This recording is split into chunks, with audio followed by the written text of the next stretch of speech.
Pernahkah kamu melihat cara pembuatan gerabah di India? Semuanya dimulai dari tanah ini.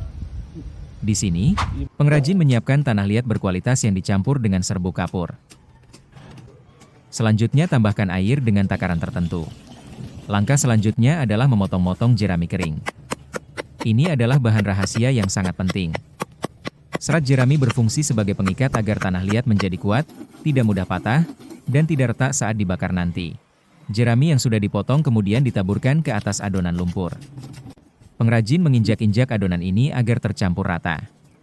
Ini benar-benar kerja fisik yang keras untuk memastikan adonan menjadi kalis dan padat.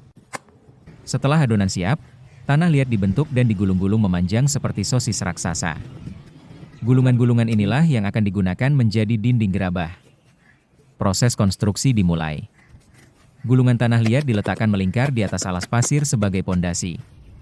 Dengan tangan yang basah dan cekatan, ia mulai menyambungkan dan membentuk dinding dasarnya. Secara bertahap, dinding gerabah mulai ditinggikan. Setiap lapisan baru ditekan dan dihaluskan dengan tangan agar menyatu sempurna dengan lapisan di bawahnya. Perhatikan bagaimana ia menjaga ketebalan dinding agar tetap konsisten. Di sini terlihat ia membuat guratan-guratan kasar pada bagian luar. Ini bukan hiasan, tapi teknik agar lapisan tanah liat berikutnya bisa mencengkeram dan menempel lebih kuat saat ditumpuk. Saat bentuk gerabah sudah semakin tinggi dan hampir selesai, seluruh permukaan luar diusap berulang kali menggunakan air.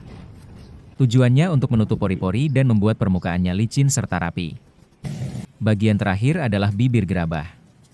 Ia menggunakan alat bantu berbentuk mangkuk logam untuk memastikan lubang atasnya bulat sempurna dan simetris.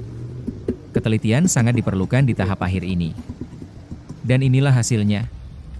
Sebuah mahakarya kerajinan tangan tradisional.